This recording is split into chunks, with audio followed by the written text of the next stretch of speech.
welcome to SVG-TV's news for Wednesday, July 28, 2021. I'm Priska Campbell with the details. Opposition leader Dr. Godwin Friday said though he is for vaccination, he does not support forcing people to get vaccinated. At a virtual meeting last evening, Dr. Friday said that the COVID-19 pandemic is the biggest issue that the country is dealing with at the moment, which the government has mishandled. Both sides of their mouths. Behaving on the one hand as though it's nothing to fear, and then on the other, they want to force people to take a vaccine. I am for vaccination, but not for compulsory vaccination.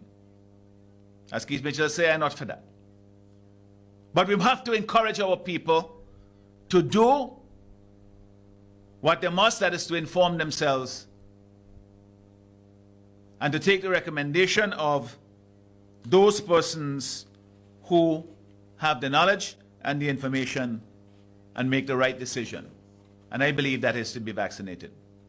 The opposition leader said that the way the government is trying to force persons to get vaccinated will cause further problems. He encouraged persons to look at the pandemic seriously and make the right decision. But RAV and the ULP, they have talked all around this issue, and now they're at a situation where they want to force people. And that will only create a worse situation, as there will be a backlash. So we have to find a way forward in this terrible situation that we have found ourselves in. And I know that our good people will look at it seriously and do what is right for themselves and for our nation. 8 new COVID-19 positive cases were reported from 449 samples processed on Monday, July 26, 2021, resulting in a positivity rate of 1.8%. No new COVID-19 positive cases were reported from 167 samples processed on Tuesday, July 27th. 8 recoveries were noted over the reporting period. 66 cases are currently active and 12 persons with COVID-19 have died. 2,288 cases of COVID-19 and 2,210 recoveries have been recorded in St. Vincent and the Grenadines since March 2020. The health authorities say persons who persist in incorrect or no mask use, remain unvaccinated, and participate in mass gatherings will continue to be at risk for being infected and spreading COVID-19, and that to reduce the spread of COVID-19 and SVG, compliance with the protocols, including the effective use of masks, physical distancing, and the evidence-based recommendations to be vaccinated with the available vaccines is strongly recommended. With a tropical storm expected to affect the island from Friday, July 30th, lead scientist monitoring the La Soufrière volcano, Dr. Urosila Joseph, is reminding persons in the red and orange zones of the dangers of lahars or mud flows. Speaking on the Eyeing La Soufrière volcano program this morning, Dr. Joseph urged persons in these areas to avoid going closer to river valleys. Not particularly in the rivers that people already know are impacted. You could see it whenever rain falls. The Rebecca, the other smaller valleys, even some of the dry riverbeds where people have seen in the past can become wet, certainly when there is heavy rainfall. From past flooding events, people are aware of these and they're well known. So these are the areas where you should avoid, especially if the rain is falling very heavily and you can already see the water coming down, because there's a lot of debris that's still on the upper flanks of the volcano that will take some time to kind of fully come down. So stay away from the river valleys, seek higher ground, and avoid crossing. Providing an update on the volcano, Dr. Joseph said the seismic activity continues to decrease. I think most people are accustomed to hearing me say this. However, I will continue to say that while volcanic activity has been on a decline, there is a continued presence of the near surface hotspot, persistent degassing, and daily seismic activity. So this is still related to post-eruption behavior and the occurrence of lahars in river valleys around the flanks of the volcano, especially during periods of heavy rainfall, is the most common hazard that citizens would most likely face. President of the 75th United UN Assembly, His Excellency Volkan Bozkir, said that he is happy that there were no deaths in SVG due to the explosive eruptions of La Soufrière volcano in April, and that he is looking forward for a better future for the island. He made the comments on a tour to the affected communities on the northeastern side of the island in the red zone on his recent visit on the island. Happy to see that nobody died, and it's also a success of the government to organize a smooth evacuation so that nobody was died. Lives are more important than anything else. Everything can be recovered, but while lives cannot. His Excellency said the aftermath of the volcanic eruptions was more than he thought and praised the government for doing a great job in handling the situation. It's also good to see that the government is handling the situation with whatever the capacity they have.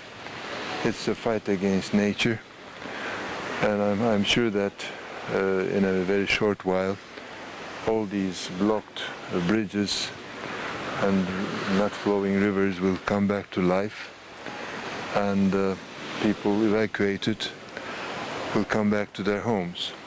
I thank the Vice Prime Minister, who has been with me all throughout this mission drive. He's one of the experts and who has dedicated himself to the welfare of this region. And of course, when this happened, he was together with the Prime Minister, he was in the front row to first control and also to recover from what happened. The UN Assembly diplomat thanked Deputy Prime Minister and Area Representative for North Windward, Montgomery Daniel, who led the tour to the Red Zone, and also thanked the UN's regional coordinator who helped to organize the international community to come to the assistance of the government and people of SVG in their time of need. And I also thank the UN Resident Coordinator, my friend Didier, who immediately organized the United Nations and the World International Community to come to the help of this beautiful country and wonderful people. And I'm sure that this will continue, and we're all looking to a better future. And I'll take these photographs and messages back to New York, to the United Nations, share it with the world family, and I think this was the reason I came here. While in the Red Zone, His Excellency Bozkir took several photographs, which he said he will share with his colleagues. The UN President and delegates also visited Canouan and the Tobago Keys in the southern Grenadines, describing them as the most beautiful places in the world. In other news, Prime Minister Dr. Alf Gonsalves has extended congratulations to the newly elected Prime Minister of St. Lucia, Philippe CPEA, who led the St. Lucia Labour Party to a landslide victory at Monday's polls, securing 13 of the 17 contested seats. On radio yesterday, Prime Minister Gonsalves said the people of St. Lucia could look forward to 5 good years of service under the Labour Party administration. Have spoken overwhelmingly. They have spoken for deepening social democracy, to improve the lives of St. Lucians, to improve their livelihoods, to strengthen our regional institutions and deepen regional integration, and to build efficaciously with the international community peace, prosperity, and security. The St. Lucia Labour Party is a nationalist party. It is a party for social democracy. It is a party for the poor and the working people and the nation as a whole. And it's a party which does not brook interference in the internal affairs of other countries. Subscribes to the Charter of the United Nations. It has a wonderful manifesto put to the people. I've read it. And I believe that the people of St. Lucia, that they can look forward to 5 years of hope and prosperity. I want, on behalf of the government and people of St. Vincent and the Grenadines, to congratulate Philippe and the St. Lucia Labour Party and Stevenson King and also Richard Frederick. Dr. Gonsalves also thanked the outgoing Prime Minister Alan Chasney for his years of service to the people of St. Lucia and the region. I want to congratulate too the outgoing Prime Minister Alan Chasney for winning his seat and also for the UWP candidate in Choiseul. Over the last 5 years, I worked well with Alan Chastany, and I thank him for his work in the region and for assisting in maintaining strong relations between St. Lucia and St. Vincent and the Grenadines.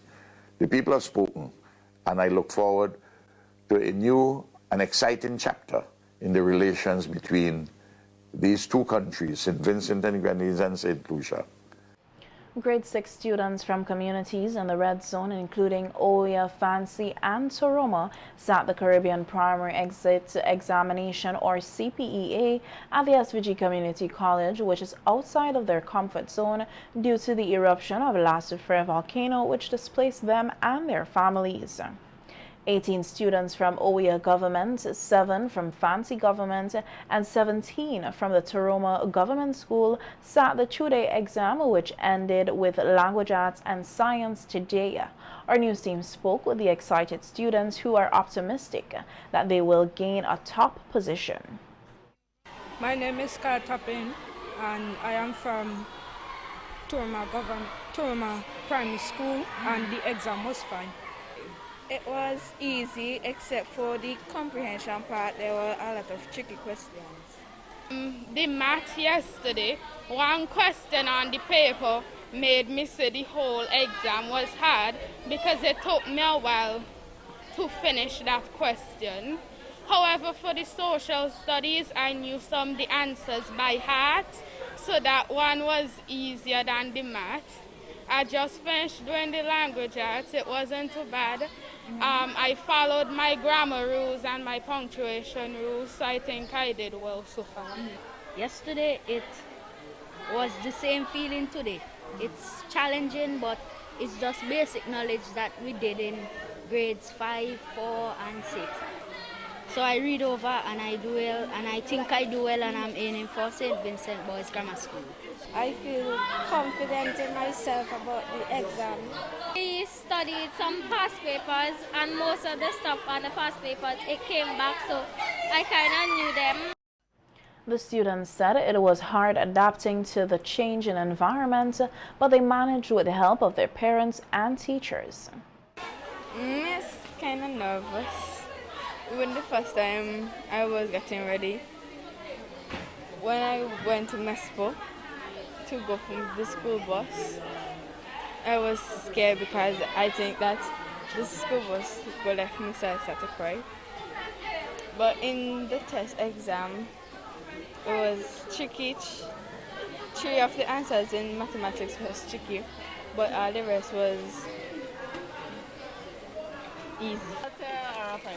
A shelter. What was it like to be in a shelter and preparing for the examination? It's cool because I wake up 6 o'clock in the morning to get ready. I stay in the night and we come outside, me and my brother, and then we start to study. Well, it is difficult because of the study. Wake up early morning time, come back home, and still study. It feels kind of weird, but I get through it. It feels kind of weird, but at least I could still do it. Principal of the Fancy Government School, Wendy Child, said that despite all the challenges, it did not deter the students or teachers from preparing for the exam, noting that they are hoping for good results. Today, the mood is one of ecstatic. I'm not sure why that is so. I guess it's the end of it, on everything that has been happening over the weeks. So I guess they're just a bit relieved to get it over with today. I haven't had anybody reporting to me that they have had any difficulties. I hope that is telling me that they are all doing well on their exam. So I'm feeling pleased so far. Meanwhile, parents of the CPEA students from the 5 primary schools who sat their exam at the SVG Community College patiently waited outside the examination room today to get feedback from their children on the exam. The parents say they are happy this marks the end of their child's primary school education and that they are looking forward to the next step in the academic chapter at the secondary level. The fact that they enter college, they did the exam at college before they enter secondary school, it is like, wow. So you don't know that we expect great things from them. Stubbs Government School. Yeah. My only problem is that they normally first time, like when they had a break, they come out and the mother will encourage them and then send them back. This time around, they can't come out. So other than that, it's good. Just encourage them to do the best and to go forward. Nervous yesterday, but today I'm confident. Yeah. It was kind of challenging, but then he walked through it, and I encourage him to study and to go in his book and tell him I want great things from him. The Ministry of Culture will be hosting a virtual event for the celebration of Emancipation Day here in St. Vincent and the Grenadines on Sunday, August 1st, 2021, under the theme Embracing Our Past, Forging Ahead in the Future. Cultural Officer Maxine Brown said that her team is currently recording for the 1-hour program, which will be a packed one with speeches and cultural items. The Honorable Carlos James, our local historian Dr. Adrian Fraser, Aisha Jackson from the African Heritage Foundation and all those things that she's involved with in her community, along with other cultural performances. There'll be dances from local cultural groups, poems, skits. Of course, we have to introduce the drumologies from the various drum circles, because drums speak to Africa. And so we intend to have a grand time as we celebrate our heritage, as we simultaneously acknowledge those our ancestors who have fought very hard to ensure that we have the freedom and liberty we have now. The cultural officer said that all stakeholders are invited to join the showcase of the African culture and heritage, even though it will be done virtually this year due to the pandemic. She said a special invite was made to churches. means to them. So I'm putting you on the spot here, Larissa. Also Sunday, this year, Emancipation Day falls on a Sunday. And so a lot of churches are involved. So my fellow Vincentians, I implore you to wear African fashion to church this Sunday.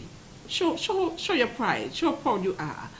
And besides the fashion, you can commemorate this day in whatever you want, through your food, through your fashion, through the activities you do.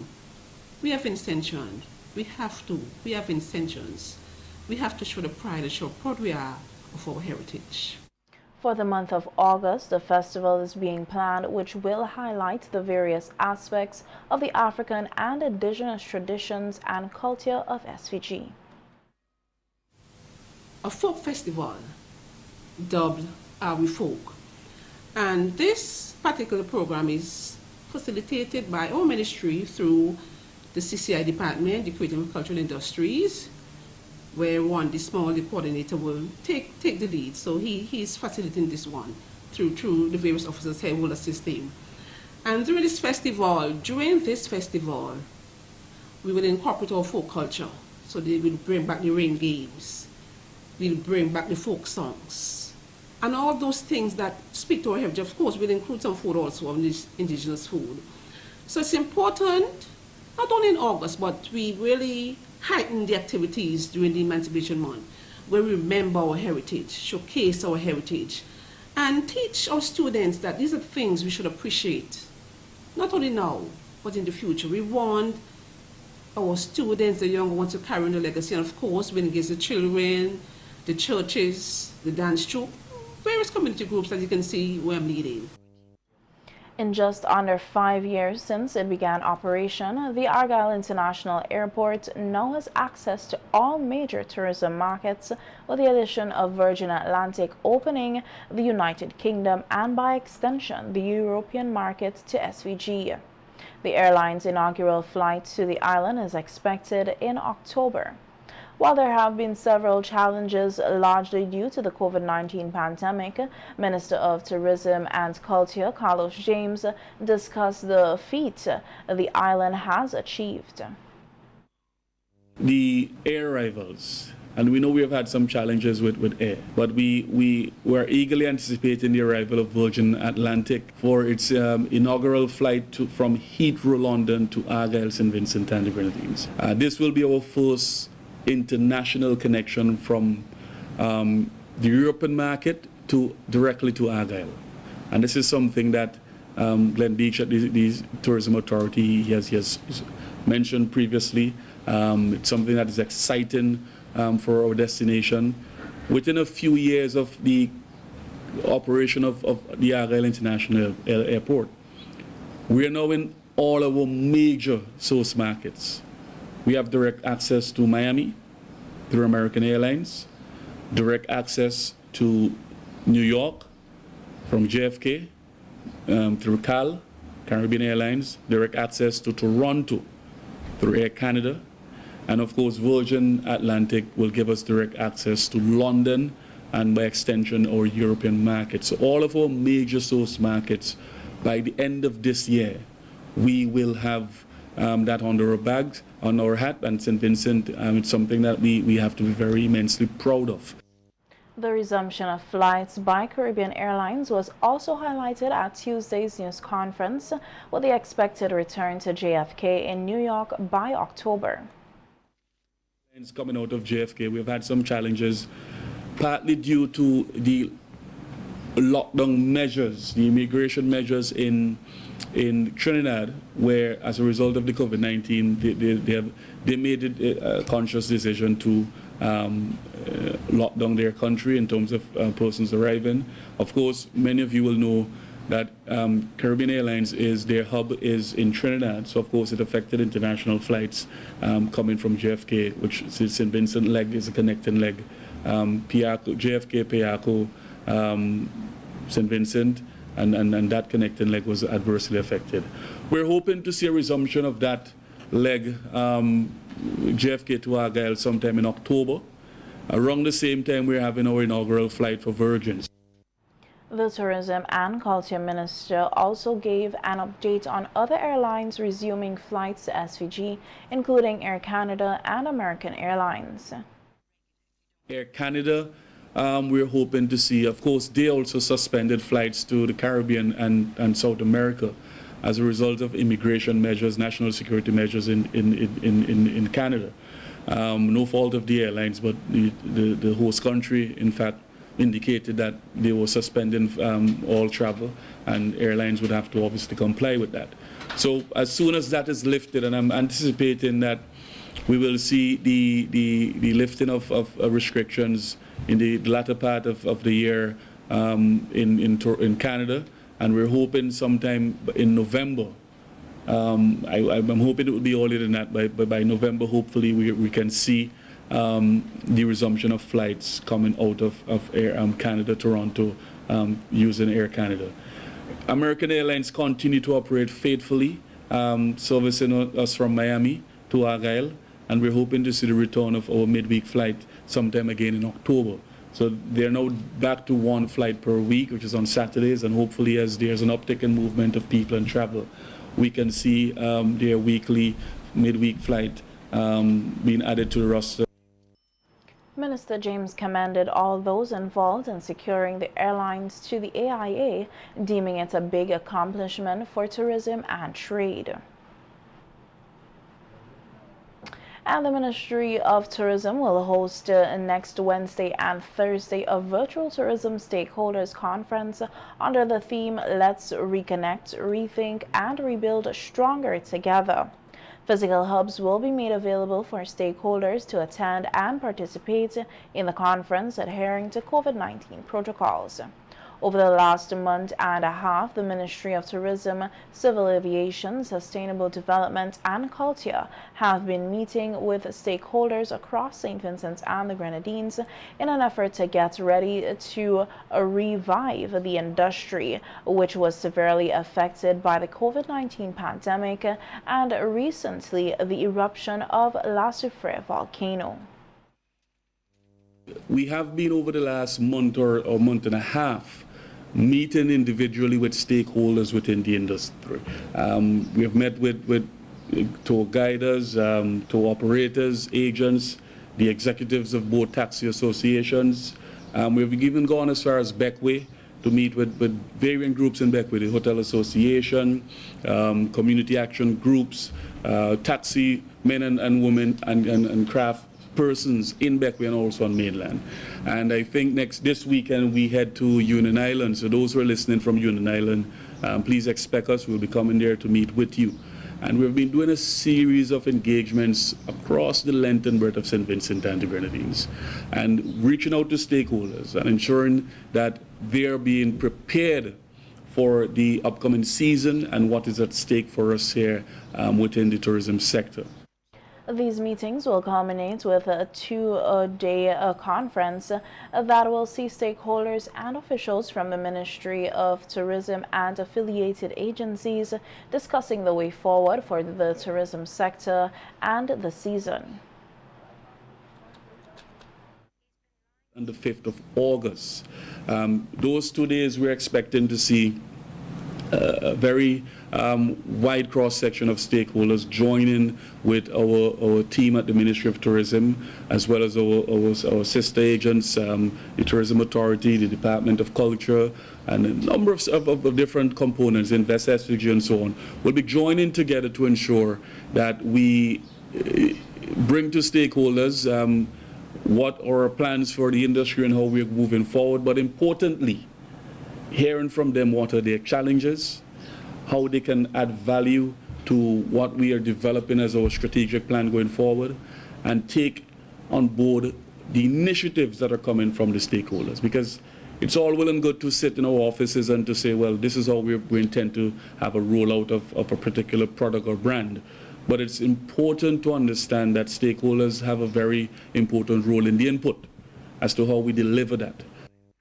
Minister James noted that the conference will be addressed by two keynote speakers, tourism experts Vincent van der Poel Wallace and Dr. Akalo Lewis Cameron, who will speak on the conference's theme and address the ways in which the sector can renovate itself in times of crisis.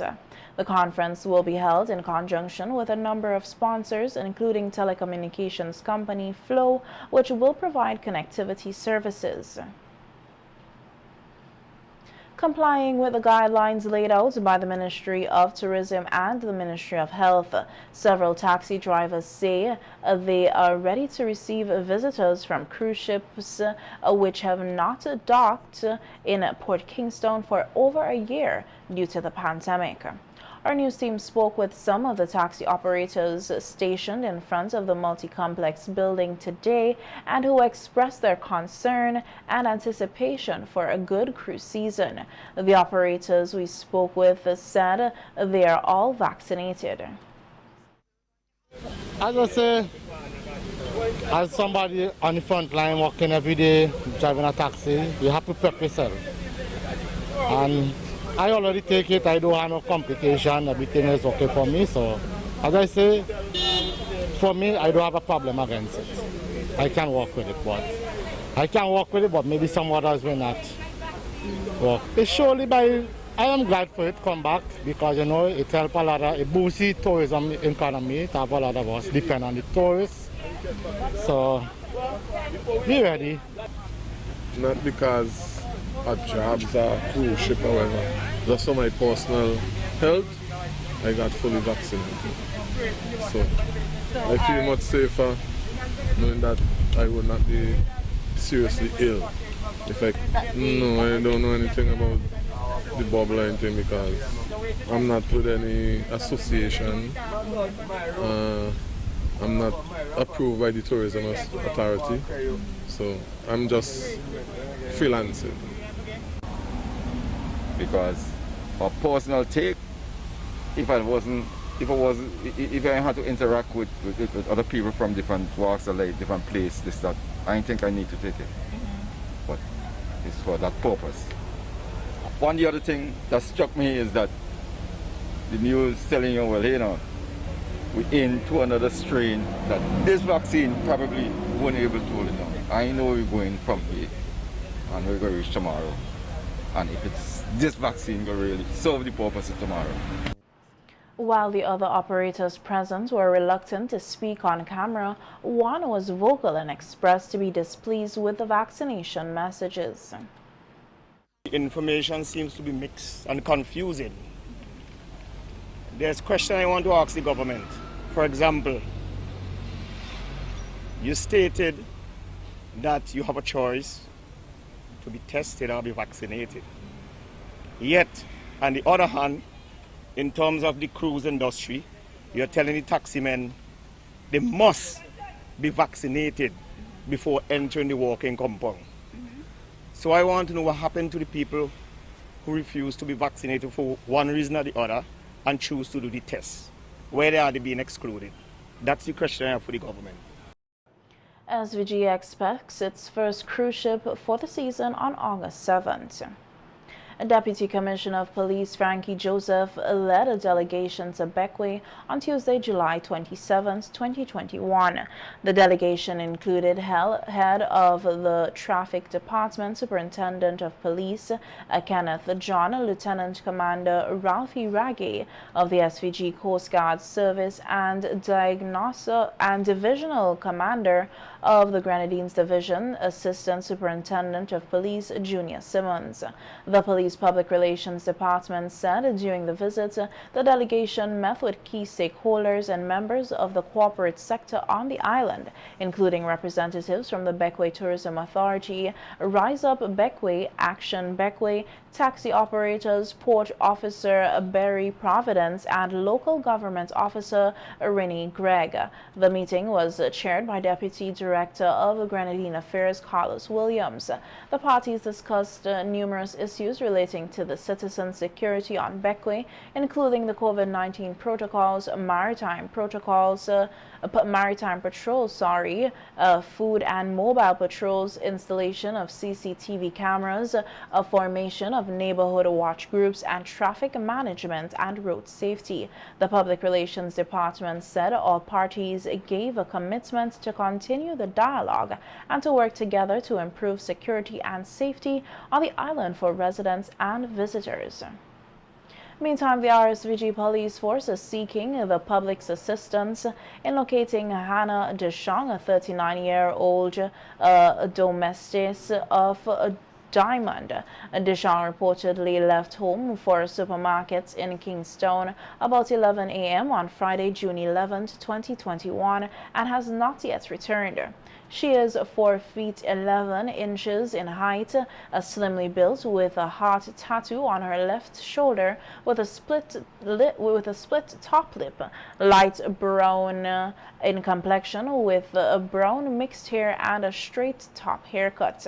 The police said Deshong was last seen in the area of the Salvation Army wearing a pink jumpsuit, black sandals, and a black knapsack. If seen, you are asked to inform the officer in charge of the CID,